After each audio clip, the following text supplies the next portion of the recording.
Quest has new features on the horizon. If you know this channel, you know me. We cover both the exclusivity of Quest and also like the gaming experiences, the apps experiences, because we love both, right? We know Quest is predominantly gaming, but Quest also has a lot of sneak features that are starting to come around the corner, and we like that. We like the graduation of VR along with our content, along with everything. We're growing as VR grows, and we love that so much.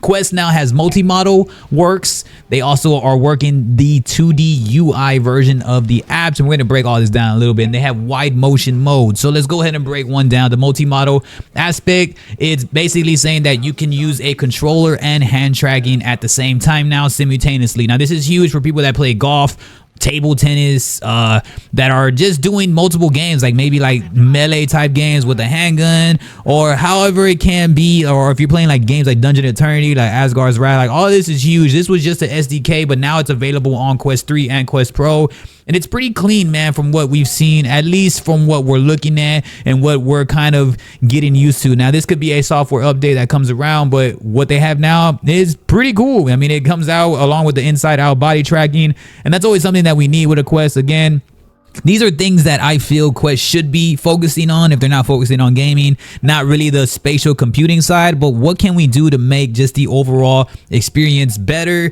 whether it's emotionally, socializing, hand tracking, or the fluidity of the actual app, and basically the reaction timing of the app, you know what I mean? No like latency and all that stuff. So it's pretty damn cool with V62 that this is available, and now I'm just excited, man, because hand tracking, if it continuously graduates, we can finally get something going down.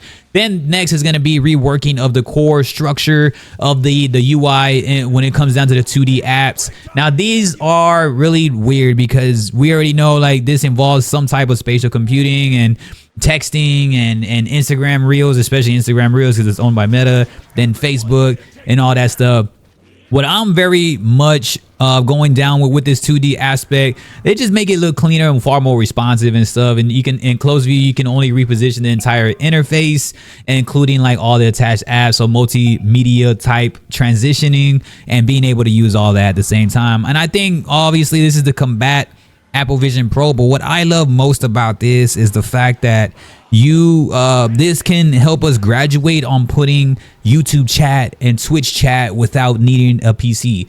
If you know this channel, you know how much we are begging for Twitch and a console type streaming, native streaming without ever needing a PC. Xbox can do it, PlayStation can do it. Let's just hope that Quest can get on board with just at least showing your point of view in VR and being able to stream it so that you can help mainstream VR, if you know what I'm saying. So hopefully this can help with being able to get those overlays. They're working that infrastructure and UI, and I think that can take it to the next step.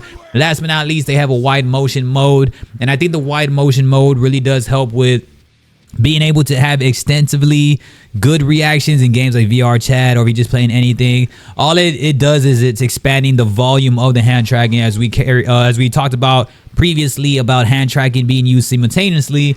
Now we could have a wider volume of it. Hopefully this helps also with just some of that latency, some of the more accuracy of hand tracking, and also for the fact that it says it can't estimate your fingers, but maybe we can get more in depth later, hopefully, man, until it comes back into the view of a tracking camera. So again, it's still working, still doing great with the inside out body tracking. This all comes down a step closer to full body tracking, in which we do need in VR.